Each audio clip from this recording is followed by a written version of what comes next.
예를 들어서 너 너무 예민하다. 너 왜 그걸 그렇게 받아들였는지 난 이해가 안 가네? 그건 너가 잘못 기억하고 있는 거잖아. 네가 그랬잖아. 우리 그런 적 없는데? 이런 식으로 표현을 하는 거예요. 그래서 감정 표현 아니면 상대방이 기억에 대해서 얘기하는 거, 이 모든 것이 잘못된 것으로 몰아갑니다. 상대방은 틀리고 내 말만 맞는 것으로 만드는 거죠.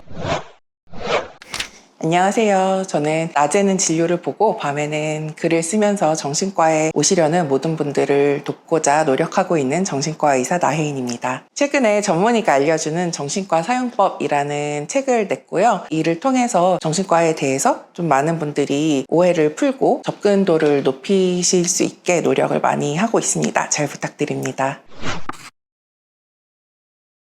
모든 사람이 가스라이팅에 취약한 건 아니고요. 몇 가지 심리적 성향을 가진 사람들이 좀 특히 취약한데요. 가장 대표적인 성향은 자기 확신이 낮고 타인의 평가에 민감한 사람들입니다. 자존감이 낮은 사람이죠. 이런 사람들은 자신의 판단보다 남의 말을 더 잘 믿어요. 그래서 상대방이 엄한 말을 해도 내가 너무 예민한가? 상대가 화낼 만한 이유가 있었겠지, 이런 식으로 믿어버립니다. 두 번째는 불안애착이 있으신 분들이에요. 이런 분들은 관계에서 버림받는 것에 대한 두려움이 굉장히 큽니다. 그래서 상대가 불편한 행동을 해도 내가 이걸 표현하면 헤어질까봐, 그래도 나한테 잘해줬던 적도 있으니까 하면서 합리화를 하세요. 관계를 끊지 못하니까 계속 참으면서 가스라이팅을 당하기 쉽습니다. 세 번째는 과도하게 공감적이고 책임감이 강한데 경계선이 제대로 서 있지 않으시는 분들이에요. 저 사람도 힘들어서 그랬겠지 하고 가해자의 입장을 먼저 헤아리고 본인의 감정보다 타인의 감정을 우선시하면서 좀 희생하시는 분들이 있거든요. 착하고 좋은 분들이기는 한데요. 가스라이팅에 취약합니다. 자신의 감정보다 가해자의 논리를 우선시하는 거예요. 사실 어설픈 착함이랑도 좀 연결이 되죠. 그 다음에 과거 학대나 트라우마 경험이 있는 사람은 좀 슬프게도 가스라이팅에 취약할 수 있어요. 이미 심리적 억압에 익숙한 사람들, 학대랑 사랑이 동시에 있던 경험이 있을수록 좀 취약합니다. 왜냐하면 가해자의 통제가 익숙하게 느껴지고 통제를 관심이나 사랑으로 오해하기 쉽거든요. 사람은 익숙하면 편안해요. 그게 나쁜 일일지라도요. 가스라이팅을 잘하는 사람들은 일단 언어를 조작하고 현실 왜곡을 잘해요. 왜냐하면 상대방을 혼란스럽게 해야 되거든요. 가스라이팅은 말로 하는 거잖아요. 그러다 보니까 말싸움에서도 막 주도권을 잡으려고 하고 논리적인 비약, 거짓된 확신으로 상대방을 혼란스럽게 만듭니다. 예를 들면 분명히 잘 들어보면 논리적이지 않은데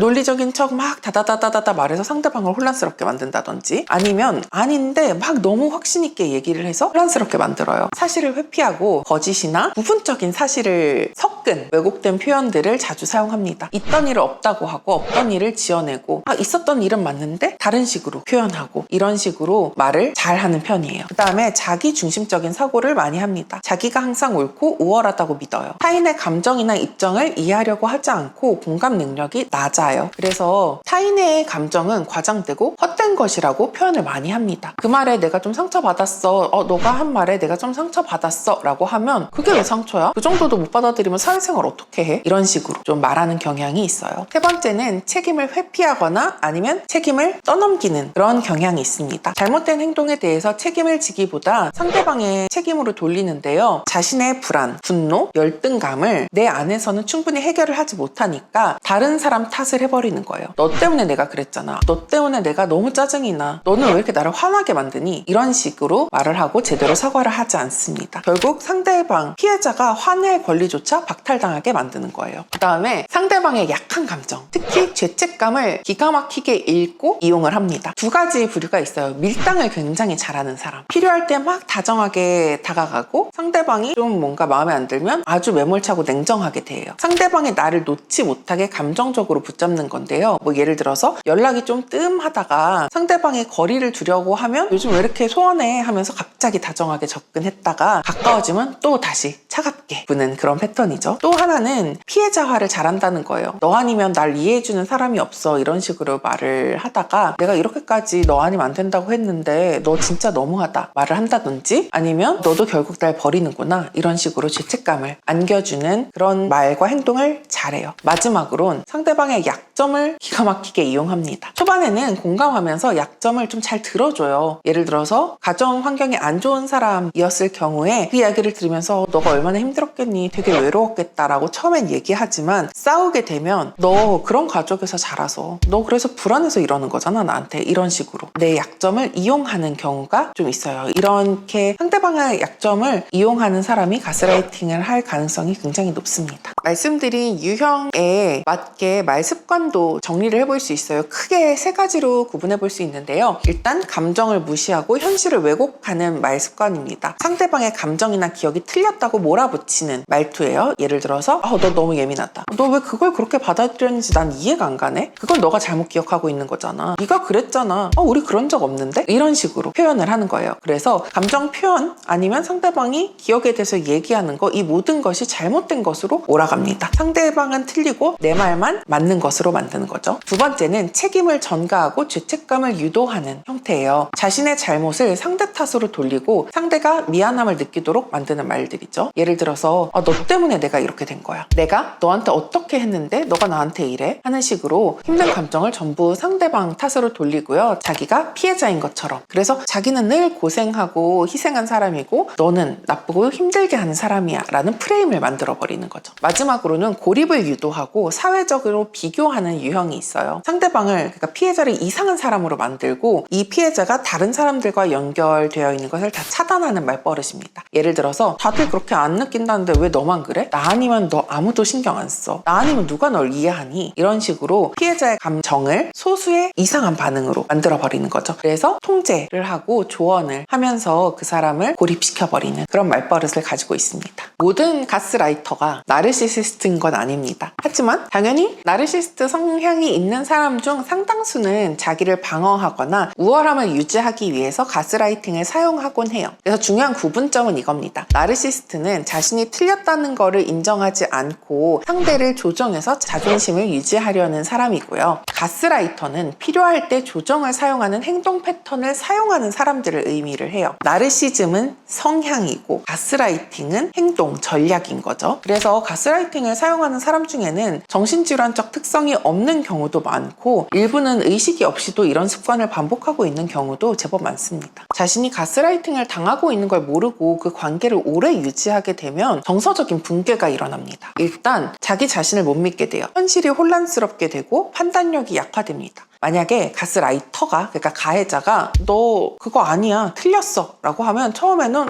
이상하다, 내가 맞는데 잘못 기억했나? 하다가 계속 하면 그래, 내가 잘못 기억했나 보다, 제 말이 맞네, 내가 예민했네, 이러다가 마지막에는 결국 나 진짜 이상한가 봐, 나 바보가 됐나? 약간 이렇게 단계적으로 자기 확신이 사라져요. 그 결과 작은 결정도 자꾸 남한테 묻고 내가 뭘 느끼는지도 헷갈립니다. 결국 무엇이 내 스스로에게서 나온 어떤 감정, 어떤 생각, 어떤 기억이 맞고 틀리는지를 분간을 못하게 돼요. 두 번째는 그러다 보니까 감정을 느끼는 것 자체가 무서워져요. 화나고 슬픈데 이런 감정을 표현하면 또 막 너가 예민해서 그렇다고 화를 내고 내가 예민한 사람이라는 걸 자꾸 내 스스로가 믿게 되니까 감정을 꾹꾹 눌러 담게 됩니다. 그래서 나중엔 분노나 슬픔이 잘못된 감정처럼 느껴지고 기쁨조차 무뎌져요. 결국은 무감각하고 무기력한 상태가 됩니다. 그러다가 결국 자기 비난을 반복하게 되거든요. 왜냐하면 나는 이렇게 바보가 된 것 같아. 나는 뭘 느끼는지도 모르겠고 너무 혼란하고 혼자 살 수도 없고, 이런 자기 비난을 반복하다 보면 자존감이 붕괴돼요. 내가 이렇게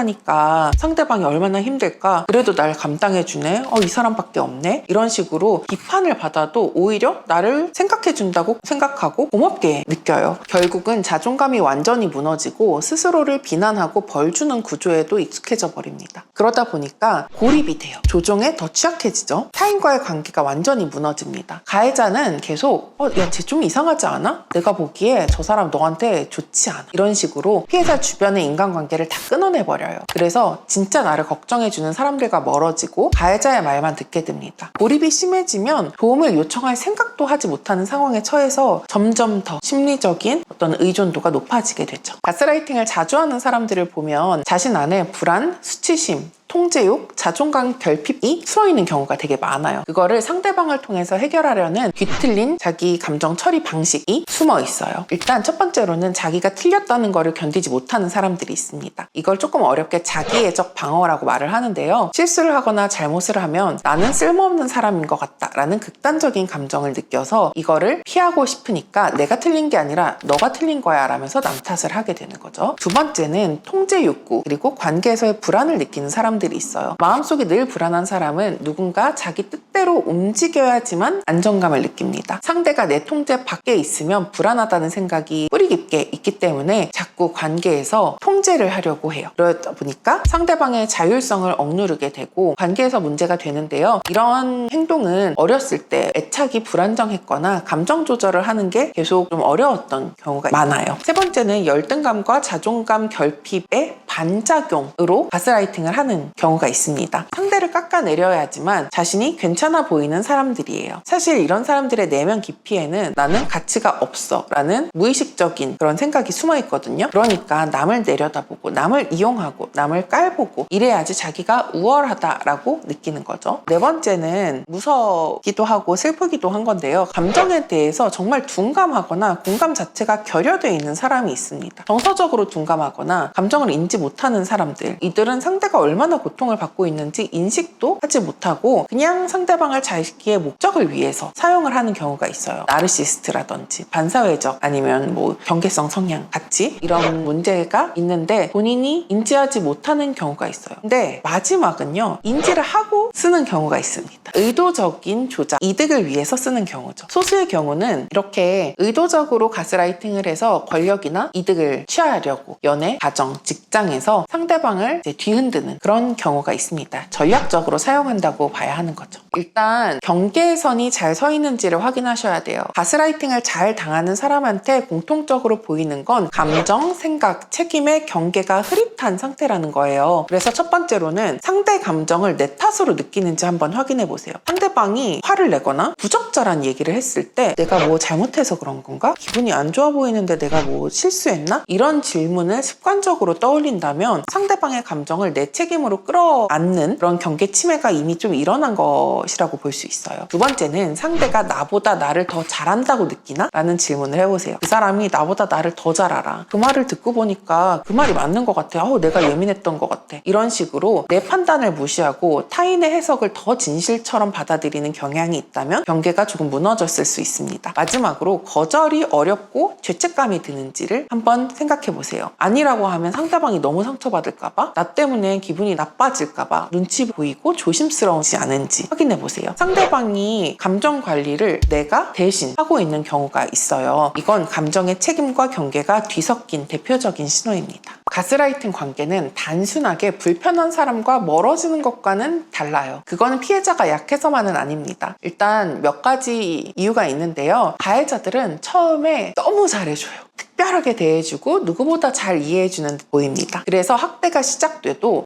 그때 처음에 그 사람이 얼마나 다정했는데 얼마나 좋은 사람인데 내가 뭐 잘못했겠지 하면서 피해자가 가해자를 변호하게 돼요. 그 다음에 가스라이터들은 죄책감을 기가 막히게 이용합니다. 종종 자신이 막 무너질 것 같은 모습을 보여주면서 난 너밖에 없어. 너만 나를 이해해줘. 그런데 너가 나를 떠나? 이런 식으로 죄책감을 그리고 보호 본능을 자극을 해요. 내가 이 사람을 버리는 것 같이, 사실 내가 감정적으로 착취를 당하고 있는데 마치 내가 이 관계에서 가해를 하는 것 같이 느끼게 만들어서 관계를 끊지 못하게 만듭니다. 그리고 가스라이팅 관계가 지속되면 자존감이 붕괴된다고 했잖아요. 나를 잃어버린 상태에서 관계에서 주도권을 가지고 이 관계를 끊는다? 어렵죠. 스스로를 믿지 못하고 판단력을 상실한 상태가 되면 상대에게 의존할 수밖에 없고, 이런 나를 받아줄 상대도 가해자밖에 없다고 생각하기 때문에 이 관계를 끊기가 굉장히 어려워요. 무엇보다 정말 강조드리고 싶은 건요, 혼란이라는 정서적인 롤러코스터, 가스라이팅을 당하면 막 감정이 너를 뛰거든요. 혼란하니까요. 근데 이런 정서적 롤러코스터는 중독성이 있습니다. 가스라이팅 관계는 늘 나쁘기만 한 게 아니에요. 아니 생각해보세요. 늘 욕하고 늘 넌 잘못됐다 그러고 그러면 도망가겠죠. 근데 이 가스라이터들은 이 사람이 나를 도망가지 못하게 만드는 것이 목표지 그냥 마구잡이로 학대하는 게 목표는 아니거든요. 그러니까 상처를 주다가도 어느 순간 갑자기 다정해지고, 비난을 하다가도 뜻밖의 칭찬을 하거나 갑자기 막 울거나 이런 모습을 보입니다. 약한 모습을 보여주는 거죠. 이것은 도박 중독에서 말하는 간헐적 강화와 비슷해요. 왜 슬롯머신 같은 거를 땡긴다고 표현하죠? 계속 실패하다가 갑자기 빵 하고 돈이 나오면 사람들이 막 미치잖아요. 도파민이 나오잖아요. 비슷해요. 계속 감정적으로 차갑다가 간헐적으로 주어지는 따뜻함이 우리 뇌의 보상 시스템을 자극을 하게 되면 나를 다시 사랑해줄지 몰라. 맞아, 나를 사랑하는 게 맞잖아 하는 기대감 때문에 상대의 친절을 얻기 위해서 더 애를 쓰고 더 집착하게 돼요. 즉 가스라이팅은 심리적인 중독입니다. 이런 관계에서 끊는다는 건 그냥 단절이 아니라 정서적인 중독에서 빠져나오는 과정이기 때문에 그만큼 어렵고 힘들 수 있어요. 자기 감정을 다시 자기 손에 쥐고 내가 내 삶의 주인, 내가 내 감정의 주인, 내 선택의 주인이 되는 일이에요. 그래서 다시 나를 중심으로 관계를 세우는 것이기도 합니다. 일단 다음과 같은 관계를 추천드려요. 그 사람 말이 틀렸을 수도 있다는 생각부터 내 머릿속에 다시 심어주셔야 됩니다. 완벽하게 믿고 있던 말들이 전부 사실은 아닐 수도 있다는 틈을 좀 만드는 거예요. 그 사람이 한 말이 맞을 수도 있지만 내가 느낀 것도 맞을 수도 있어. 이런 생각을 스스로에게 해주시는 거죠. 그런 다음에 일기나 메모로 내 감정을 좀 기록해 주셨으면 좋겠어요. 그 사람과 대화를 한 후에 내가 어떤 감정이 들었는지 좀 작성해 보세요. 시간이 지나면 패턴이 보이고 내 감정이 뭉개졌던 순간이 드러납니다. 그냥 우리는 감정을 흘려보내면 다 휘발돼 버려요. 어떤 일이 있었는지 정확하게 객관적으로 바라보기가 좀 어렵거든요. 이걸 기록으로 남기면 내가 패턴을 알아보는데 훨씬 도움이 됩니다. 가스라이팅은 악의를 가지고 시작하는 경우도 있지만 많은 사람들은 자기도 모르게 들었던 방식의 말버릇이라서 또는 관계를 유지하는 자기만의 방식으로 어쩌다 보니 발전이 돼서 계속 가스라이팅을 하시는 경우가 있어요. 그래서 이런 질문을 스스로에게 던져보시면 좋습니다. 일단 내가 불편한 감정을 느낄 때 그것을 상대방의 탓으로 돌리지는 않는지, 그러니까 내가 너무 남 탓을 하지 않는지 한번 살펴보세요. 너 때문에 내가 힘들어. 네가 그렇게 말하니까 내가 화가 난 거지. 이런 식으로 자꾸 말하시는 경우에 나도 모르게 가스라이팅을 하고 있을 수 있습니다. 또는 상대가 감정을 표현했을 때 과장되었다고 좀 상대방의 감정을 무시한 적은 없는지 한번 살펴보세요. 그걸로 화낸다고? 오버하지 마. 이런 식으로 상대방의 감정을 좀 받아들이지 않고 억압해버리는 경우에 가스라이팅을 하고 계실 수도 있습니다. 그리고 내 방식대로 상대방을 자꾸 바꾸려고 반복적으로 지적하지는 않았는지, 조정하려고 하진 않았는지 확인해 보세요. 그거 그렇게 하면 안 되지. 그거 왜 항상 그렇게 행동해? 이런 식으로 비난하면서 내 방식대로 자꾸 끌고 가려고 한다면 가스라이팅을 하고 계실 수도 있습니다. 그리고 상대가 거절이나 경계를 표현을 했는데 기분 나빠하거나 내가 굉장히 실망하거나 분노했다면 한번 자기를 돌아보실 필요가 있어요. 저 사람 나를 안 믿는 건가? 나를 이 정도로밖에 평가하지 않는 거야? 이 정도도 하면 안 되는 거야? 이런 식으로 내가 생각을 한다면 주의해 보세요. 이 4가지 중에서 2가지 이상 해당이 된다면 내가 타인의 감정의 경계를 지키는데 미숙할 수도 있다는 신호예요. 여기서 중요한 건 그 사실을 알아차렸다면 당신은 변화하실 수 있는 상태가 됐다는 겁니다. 가스라이팅은 자각을 하고 행동을 조절하는 게 중요해요. 그런 사람은 가스라이터나 조종자가 아니라 어쨌든 성숙한 관계를 만들려고 할 수 있는 사람이라고 저는 봅니다. 진료실에 가스라이팅을 겪고 오시는 분들은 되게 감정이 무너진 상태로 오세요. 그리고 수치심을 느끼면서 오십니다. 자기가 너무 바보 같다고 생각을 하세요. 그런데요, 가스라이팅을 당하면 누구나 비슷한 상태가 됩니다. 시스템에 걸려서 그에 대한 반응을 하는 건 어떻게 보면 당연한 일이에요. 피해자가 수치스러워하고 피해자를 욕하는 건 멈춰야 합니다. 가스라이팅은 스스로를 의심하게 만드는 깊은 내면의 상처를 남겨요. 그리고 이건 마주하기 굉장히 버거울 수도 있습니다. 그럼에도 불구하고 진료실까지 오셨다는 건 정말 대단한 일이에요. 내가 나를 책임지겠다, 도움을 받겠다고 용기를 내신 겁니다. 그러니 잘 오셨고 너무너무 대단하다고 말씀을 드리고 싶어요. 가스라이팅을 당했다고 인생 끝나지 않아요. 내가 다시 내 삶의 주인이 될 수 있습니다. 저는 그게 피해자만의 잘못으로 여겨지지 않았으면 좋겠어요. 반드시 회복할 수 있다고 믿고 도움을 받으실 용기를 내주셨으면 좋겠습니다.